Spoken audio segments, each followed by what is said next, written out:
see, take note, take notice, but more importantly, take in. And there's a difference between all those things. If you take notice, you may not be aware of what you're listening to or what you're feeling.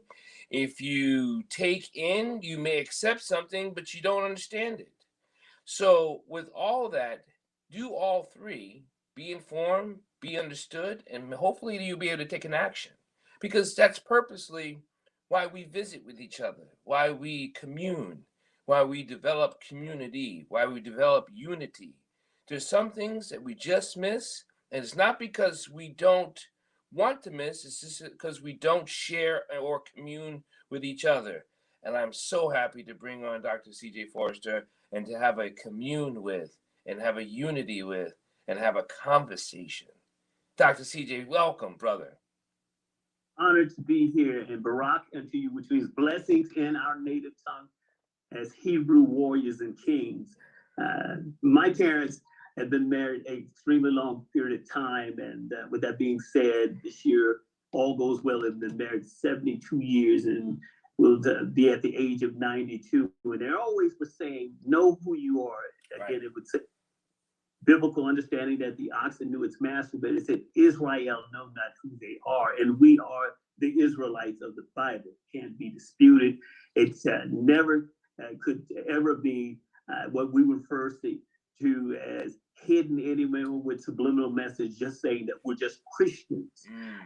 Our financial legacy has to build all nations, as my parents would say. It said, but at the same time, we were just taught to be consumers. So my parents would say academics will allow you to have the understanding to understand contracts. However, your wealth would be finding your niche. And in this case here, for me, through academics, receiving my BA literally at 83 from the University of Cal State Dominguez University, also to when I was in the military, the U.S. Army Finance and Accounting Institute. I received my PhD, my first PhD in 94, and that was at UCLA. And then at 95 at, of all places, USC, which they're normally a rival. That's right, that's right. Having my third, which was also too at UCLA, and it had to do with what we refer to finance accounting being one, the other as a financial, what we refer to as a historical counselor and theologian, studying Hebrew, Arabic, genealogy, geographical locations, archive information, historical facts, and then also too receiving one for business accounting, CNS corporations, business plans, a plethora of things that had to do with understanding the financial concept of this financial fair that we're living in under America or any other institution. So my parents would say, have the ability to understand spirituality, know what's going on, and in that you will then be able to help your people. So sitting on 5 boards and being a Mason and a shrine and various things, I've been privy as I travel. I've lived in Panama, Brazil, Namibia, Africa. I've seen our people's, how they live. And I see it doesn't matter how melanated they are, no matter where they are, there's generational curses, incantations, conjurations, all operating against them because they don't know who they are when they were dispersed, as it talked about in Deuteronomy 28, verses 47 to 68. You'd be dispersed throughout the world. You go into another Egypt. Egypt, of course, is a Latin word. It's not a Hebraic word. Israel, original word. And it said that because of our disobedience on worshiping and following Elohim's small deities and following again against the will of Yahweh, because we are Yahweh's children. You know, the word God is a word from Gadriel, Gaderel, and that is the name, if you read the Apocrypha in the 69th chapter, for referred to as Satan. That is his name, because Satan is, of course, the name for the adversary, but his name is Gadriel in the Hebraic sense. And so we were never meant to be saying God. It was always Elohim, always Yahweh. It had nothing to do with God or Jehovah. The J was not invented until 1525 AD. Prior to that, they were always calling him Yahweh. Brother CJ, let me slow you down, brother, and let me greet you from breast to breast and mouth to ear. As a fellow traveler myself, we will meet into the east. That's for sure, right? And that's where the light will shine upon us. Um, and we will always be lifted up by hand to hand and through the lion's paw. So Yes. now, here's the thing, and we'll get into financial education, we'll get into economic depravity, which we have caused upon ourselves. But when we slow this down and we talk about the community of the melanin, the community of people, the community or the disenfranchised of people's mental health, spiritual health, they're looking for lifelines to grab a hold of. But again, not knowing yourself, they're still going to drown. What is, how does a person recognize that they don't know themselves? They can see that, as they seen with George Floyd and so many other atrocities, that we are different, we are unique, and that the world has never understood us because being Yahweh's people, he requires us to first worship him and remove the element of religiosity away from us. We have become a religious group, but not a spiritual group, of not discerning that through wisdom, knowledge, and understanding, discernment, which way to go in order to be enlightened, especially by the great architect of the universe.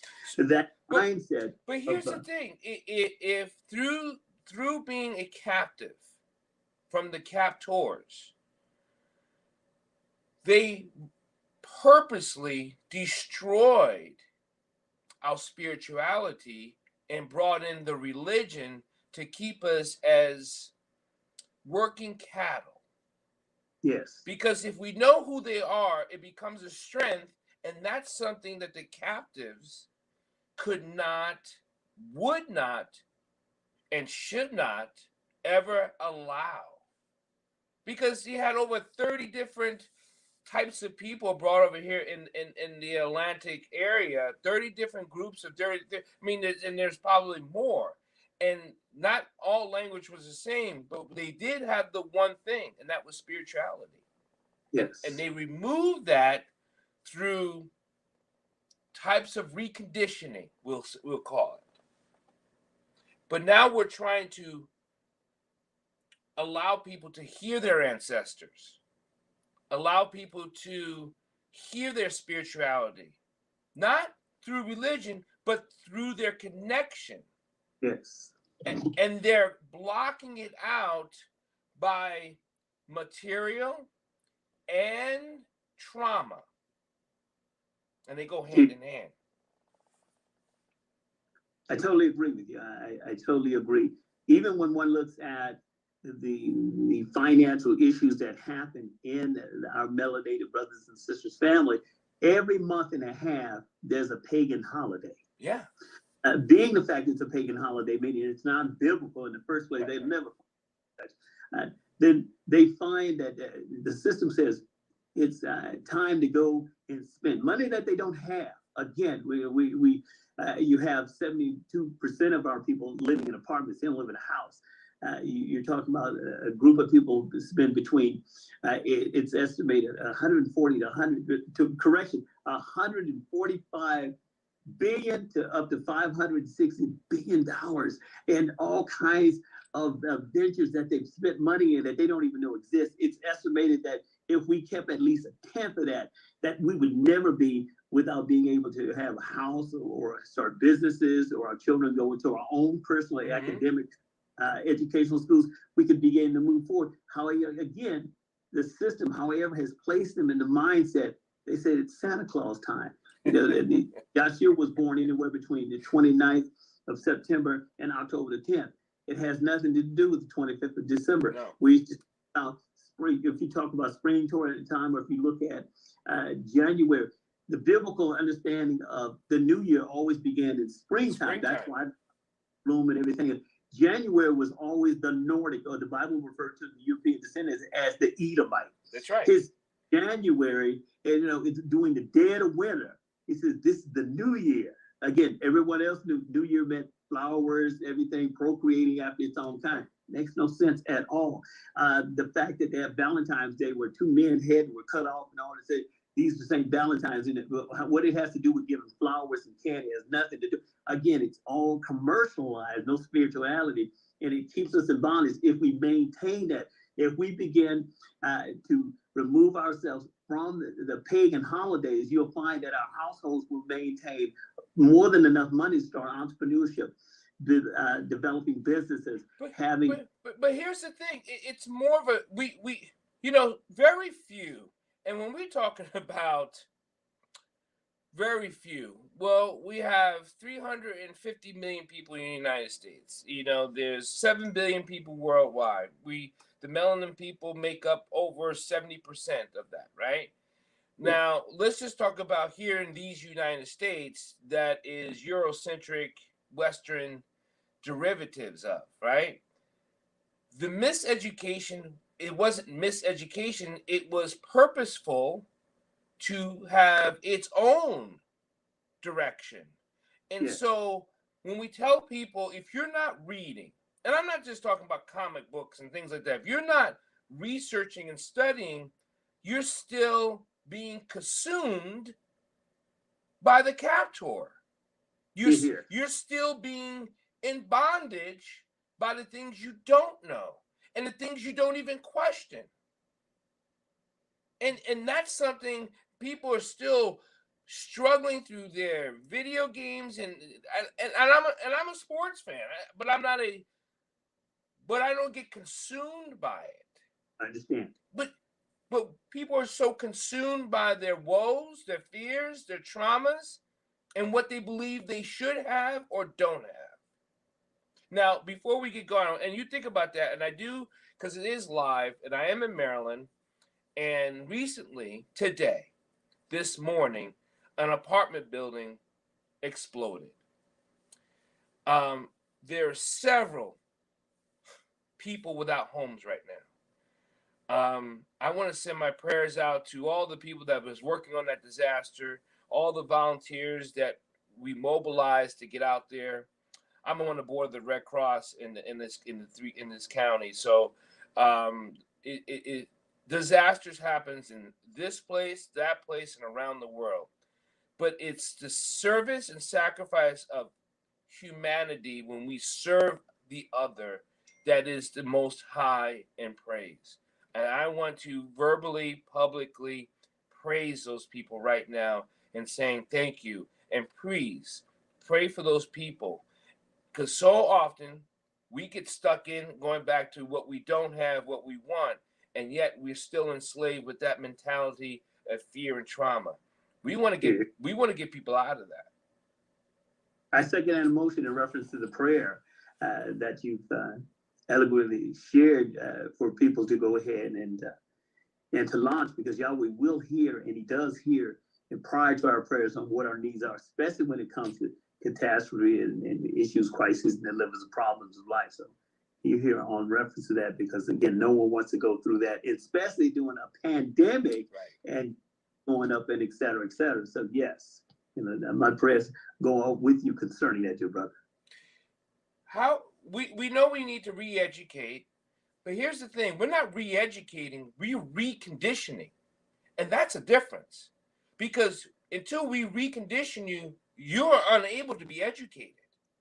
Yes, totally. The system definitely creates channelism, as you mentioned, the channel mentality of just moving people back and forth, and of not having a concept of the subliminal messages that are being done to them through television watching, or as they say, his vision that is shared with the masses on why they do or do not do the things they do in order for them to survive or leave a legacy for those that come after them in this corrupt system that we're in. That's why every time you look, everything is told, doesn't matter if it's from the president or down, everything is, well, don't be concerned about it.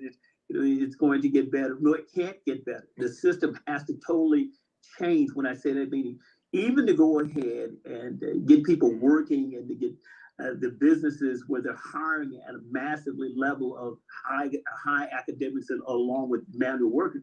All one has to do is totally what they refer to as reboot the system by bankruptcy. They told us that we're going to start everything off. Those that have mortgages that are behind, right, we're going to give this on that, the credit card situation, et cetera, academics, you can't afford to pay back the tuition, paid for.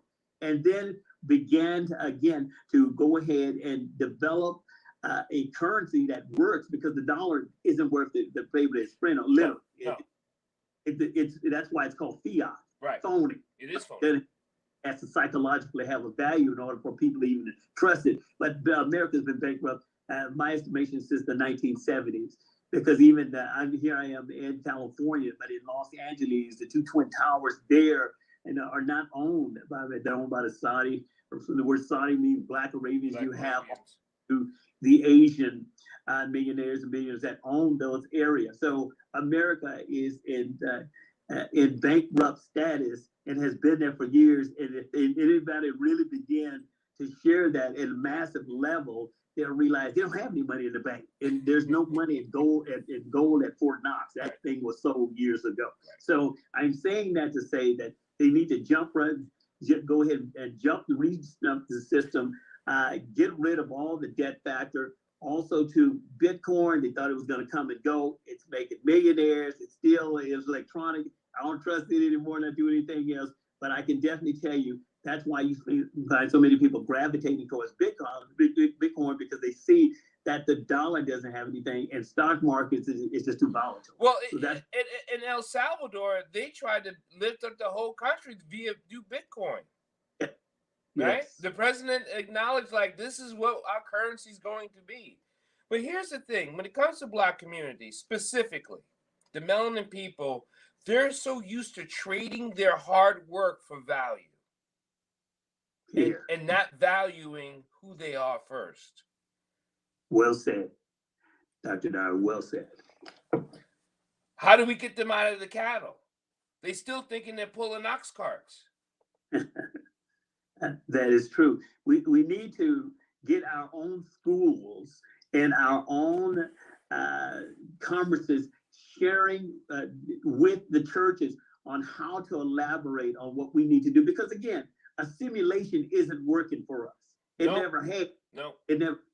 We've been taught that if you have your own, that shows that you're not American enough.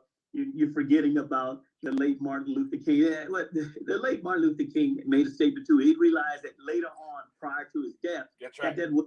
He was, after getting hit in the head with the billy club so many times, he had a conversation with the late Malcolm X, and he said, I see exactly what you mean. That's exactly what tell him, brother, because a lot of people don't know they had that conversation. And Martin was like, I see what you're talking about. Come on, man. So yes, so he realized too, he was changing direction because too many people were getting hurt and killed. They were talking about raping his wife and doing some things to his children, as well as what he personally had seen. And right before the change came to where he was going to take a more of a militant approach, which is biblically to do so. You know, the thing about letting someone hit you and turn the other cheek, when that was being stated, it was a way in which if someone hit you, they had to compensate you for it. To incarcerate you, take everything from you, and then you're talking about just as I am without one plea, but that your blood was shed. That's not what he was talking about. Religiosity has misquoted, and it says the translation has not been the transliteration on what is being shared with, and when you're talking about being passive versus aggressive. Remember, Yahweh said himself, he said, when I come back, you know, if you read Malachi chapter 1, he's talking about Jacob, he's talking about us as his people. He said, Jacob I love, but Esau I hate. When I come back, I'm going to destroy him. He's talking about what is referred to as the European nations, those that have, of course, assimilated us, those have victimized us, that have, of course, tarred and feathers, raped us, and et cetera, et cetera. He said, I'm coming back. That's not a passive deity. That's not the Almighty sitting there with flowers talking about, I am loved, and you're, no, he said, I love you. But he says, only according to, if you follow my precepts, ordinances, commandments, and judgments, do I love you. Other than that, I'm not talking about kumbaya, which where we get the word Yah from. Kumbaya, come by here, Yah.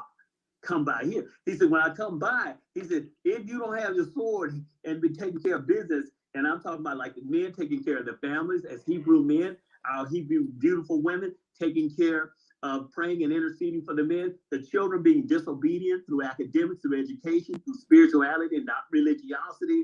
All of these things make a unit. And if the father is not the priesthood or the three P's, the priesthood, the provider, and protector, you have an issue. You just have a man instead of the man. If you don't have a woman who is the three D's, delicious, dainty, and quite lovable, then you have a woman, but you don't have the woman. So Yahweh has a structure for his children, and he says, my Hebrew children, how I love you. He said, and yet I long to love you, yet you've assimilated, no matter where you go, into systems that allow you to have witchcraft, incantations, conjuration, and as I mentioned, other things that separate the love from Yahweh to his. Please. But most of the things that people get so disconnected from is again not being taught by their people. And the melanin Black America is one of the only groups in these Americas that has not been taught by our people. We let other people teach us. We let other people take us away from our own brillianceness. We let other people use us for our abilities, but we don't take our abilities to use for ourselves or our community. I totally agree. That's why even behind you, where it says genius is common, we realize that genius is not common if one doesn't understand the concept of that you already have brilliancy in order to develop these nations as we have worldwide, because really the world makes up 90% melanated people, 10% non-melanated people who control basically almost 98% of the wealth. And so you look at that and you say to yourself, okay, if you have someone telling you through religiosity that you're a Christian, because remember, once one was called, you're talking about Israel over 2,108 miles away from Ghana, Nigeria, Mali, Shanghai, and Senegal, which we ran from our lives in 70 AD, out of that area, down into those areas again, Mali, Shanghai, Ghana, Nigeria, and even Gambia, which we were there. You look at a map, 1747, you see that we had, it said the kingdom of Huda, Y-U-D-A, that's our people. It said that when they called us, because the other nations feared us, I mean, we were fierce warriors. It said, but Yahweh said we began to assimilate, again, doing things we are not, the idol worship, the blood drinking like vampires and the tattoos and all. Yahweh said that we would go into captivity, which is true. They would take us to Gory Island, the door of no return, and then what would happen? It said a Christian priest would say, now your name is Joe. But as they were getting on there, they said their name was Yosef, Miriam, Joseph, Mary, Matthew. We knew who we were. We came aboard these ships. So when we got there, that's why the thing is, are you Toby? You know, or are you Kitaku? So here's the thing. Most people think, if you take, we both was educated here in the Eurocentric world, and still, you still take that education and go outwardly further or deeper into what you call our historical understanding, right? You took what they taught you and learn what they were thinking, and then we had to go and learn what we know, right? Because they're not the same. You ask most people taught in the U.S. and you ask them, when does civilization start? They'll start around Rome. They'll start around maybe a little bit before BC. The pyramids were still built 2,000 years before that. Exactly. But yet, most people don't understand the beginning or the construct or the deconstruction of what we are. Yes. That's where our miseducation has been started. People think it started from the Atlantic slave trade. It's sad. Yes. It's, and at the same time, the system, once you start knowing the subliminal messages that are being shared through social media, or as you mentioned, religiosity, or any type of genre that we've been involved in, we start realizing that every other nation benefits from our captivity and bondage of us not knowing what's going on. with the exception of us, we walk around. Why do you think we were constantly saying, so what's going on? What's going on? What's going on? What's happening? What's happening? What's going on? No other nation was saying that but us. What's happening? Can you tell me what, and the other people would greet each other, give salutation. How are you doing today? Right. But we've always had something saying, what's happening around us? Right. Wait, what? The murder, the killing, the lack of appreciation of who we are, the financial issues and crises. What's happening? Why are so many people getting divorced? Or why is the system against us? Why are the laws? Why is there two sets of law? We're constantly saying that. So I totally agree. So let's get into the financial. And Dr. George Fraser, who I just consider a friend, he's been on my show many times, and he told me this, I would have to say 10 years ago, that we are heading towards a second captivity of slavery economically if we don't pull our stuff together. He said we're heading towards that 30 years. That was 10 years ago. Yes. So is this ship turnaroundable? Or do we... Here's the thing. I think we're on the wrong ship anyway. I agree with you. So the ship we keep trying to turn around isn't supposed to turn around. No, not at all. Doesn't matter who they put in the White House, Green House, Yellow House. It's true. And it's the reason why it's called the White House in the first place. So that ship has to continue in that direction to allow the so-called powers that be to maintain the captivity of us, knowing the fact is that our season is here. Like our season is here. It's not 10 years from now, 20 years. Right now, it's entrepreneur. This pandemic has jump-started more entrepreneurship of melanated people than ever before. I'm talking about our people. I'm not just talking about them. Right. I'm talking every time I look, I'm talking to someone that's talking about, look, I couldn't find a job, I opened up a daycare. I couldn't find a job, I opened up my hair salon in my house. Everything you can think of under the sun, from making quilts to selling sweet potato pies, they're doing everything and making more money. Yep. If they were working for someone. So, I love this where it said, when those in turn looked at a thing, it says that they meant for it for evil, but Yahweh meant it for good for his people. And we're starting to jumpstart and wake up and change our diets.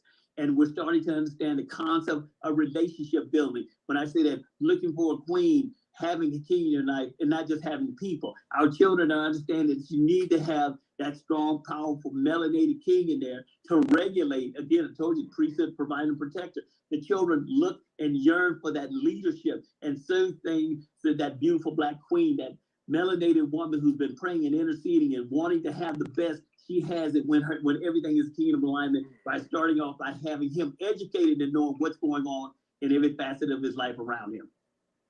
So how do we break up? And this is going to be quick, people. Listen to this. And thank everyone for listening to Bridges Live with Dr. Paul Dyer. I'm Dr. Paul Dyer. You can always catch me on any of the social media, iHeart, and all your podcast channels and all your social media. But we're visiting with Dr. C.J. Forrester. The man is just brilliant. But here again, you're going to have to look at this and read this over, or listen to it slowly. If you don't have questions, you was not listening. That's my first thing. If you don't have questions, you were not listening. Because it's not about what you understand. How are you understanding it? There's a difference. And that's where we talk about, how can we educate our people? We're not just giving them information. We're giving you a knowledge for you to receive so you can transmit to the high. Right? Because if you don't understand it, you can't transmit. And if you're unable to transmit, then you cannot bring to another, each one teach one. Yes. How do we get people to understand that what they're looking for is something that they're just wanting and not what they already have? They have to first internally look at the spirituality of who they are. Let me expound on that layperson, sir. One can't just say, again, I'm a Christian. One has to understand the biblical knowledge that is being shared in that Bible, along with the Apocrypha. You need both. Will expound on who you are, what makes you different, similar to a business, well, similar to a mission statement, who you are, what makes you different, and how are you doing things that allow other persons to find that they want to go ahead and work with you and be with you. That's the thing. We find that the churches, which have been worked, they have been taught, as you mentioned, to work against establishing us with an intimate relationship with the Most High Yah. You know, I'm not talking about, bless his heart, the Islamic Muslim movement or anything. I'm talking about is Hebraic people knowing that you've gone to church. The church across the street is European descendant or referred to as Edomites by the Bible. Yours is across the street. Your pastor's excited about being able to get that other $300 to keep the church lights on. The one across the street and say, look, you know what? We had a bad day. We only drew in $10,000. And yet we're supposed to be praying and interceding and saying that we worship the same deity. Wrong. Something is radically wrong through that, as I mentioned. So we have to say that's not working for us. The intimacy that Yahweh is looking for us to do is for us to cry out to him, change our diet, as I mentioned, change our way of thinking, stop watching all those shows on television, pick up a book that's going to educate you, as you had mentioned earlier. And then we're not talking about, as you mentioned, the cartoons, the comic books, etc. So we're talking about books that's going to enhance personal development and finance, personal development and relationship, biblical understanding from, again, the melanated standpoint of view. I'm not talking about reading something from Dr. Charles Stanley or anything like that. Again, good books and all that. Right. That doesn't work for us. We need to go ahead and look at our millionaires and billionaires and our influencers, such as yourself and all, seeing what they're doing differently, what enhances them, what enlightens them, why they're not caught in the rigmarole of captivity and bondage through these pagan holidays and other things, why they're not eating all those hamburgers, taking care of their health. Health and mental health and spirituality go hand in hand as a unit.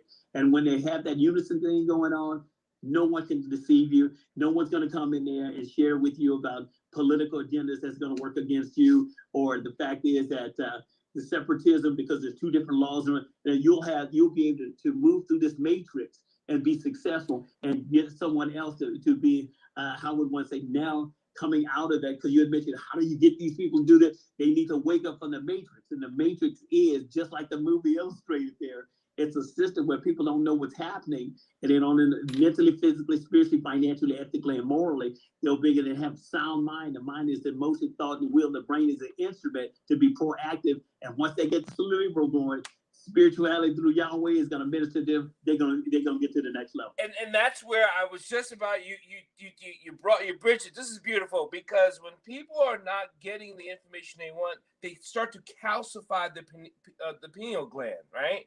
And that gland, it gets you to register to the Almighty High and to resonate through frequencies and vibration of your neurotransmitters, which actually activates your inner genius self.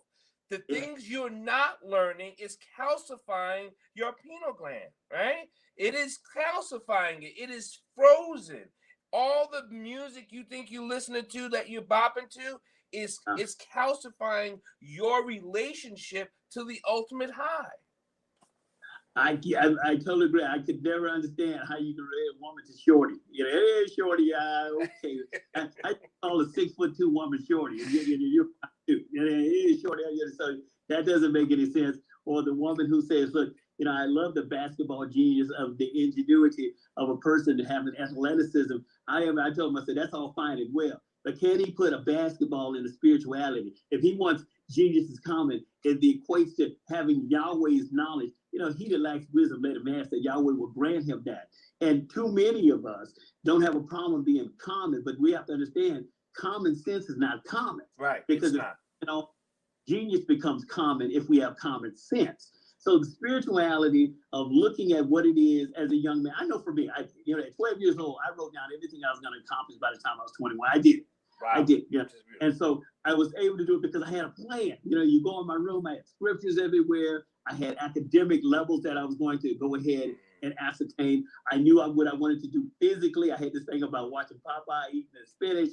So I always wanted to keep the body in shape. You know, to this day, I'm extremely physically fit. You know, I'm very strong. But again, that because spirituality, along with understanding who I am as a Hebrew king, Secondly, the humility of being able to ascertain the wisdom that allows me to read the word. And I'm talking about biblical word or anything else I have, because I'm a reader. I read everything you can think of under the side of a huge library. My thing is this: for Yahweh said, to whom much is given, much is required. So I'm able to, when people call upon me, you know, I'm a co-owner of a medical staffing business, also getting ready to open up a CNA school that's been authorized by the federal government in the state of California. It's actually active as of this March. Also, next month and a half, we'll open up the home care division. But again, getting people employed, and the fact I do financial loans, and I can do them up to $30 million.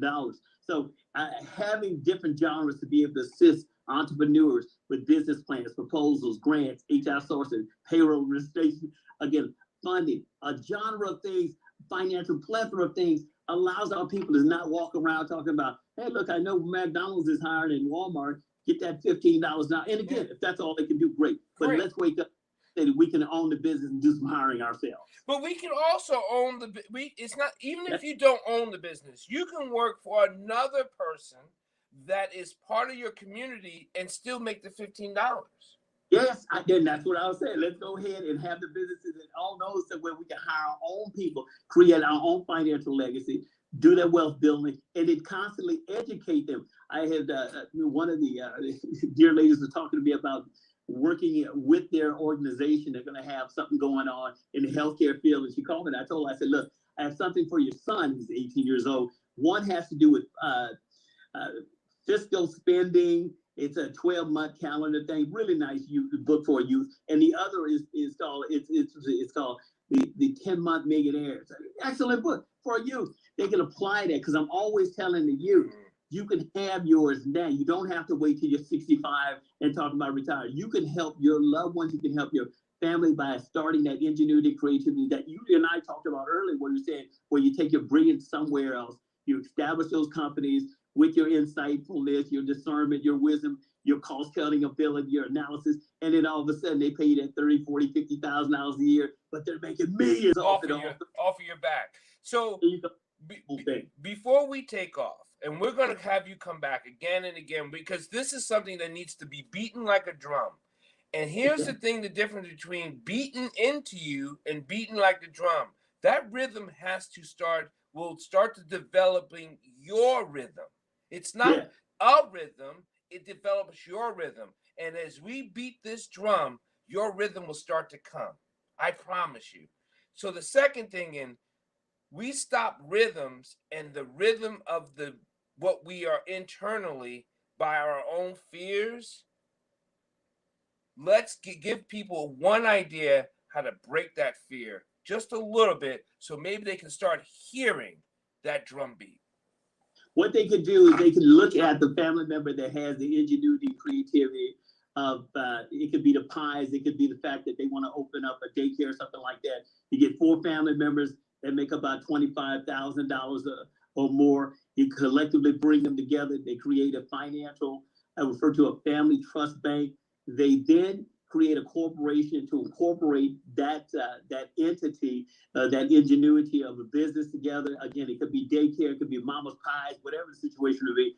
And then as the monies are coming in, then start to buy dilapidated properties, build those things up to where you have streams of income coming in. But never forget, spirituality has to be first and foremost. And that's why I ask Yahweh to constantly bless you, Dr.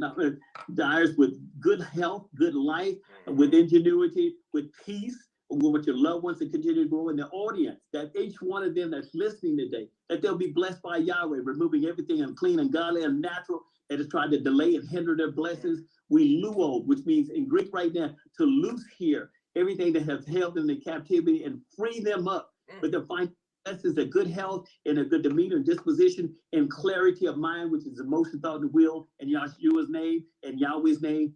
Amen. How, brother, if people want to get a hold of you and say they heard it, they have some questions, how can they contact you? And in fact, they can contact me at area code 559-330-8366. And let's grow up the empire. Thank you, my brother. We're gonna be Let's, shutting off the live stream here in a second. Thanks everyone okay. for listening to Bridges Live. I'm Dr. Paul Dyer. That's Dr. CJ Forrester, and we are here to help you create your rhythm with the beating of this drum. And Yeah. there's many of us beautiful teachers. I have on my show. There's great information. Just reach out, reach up, and let us grab your hand by the lion's paw.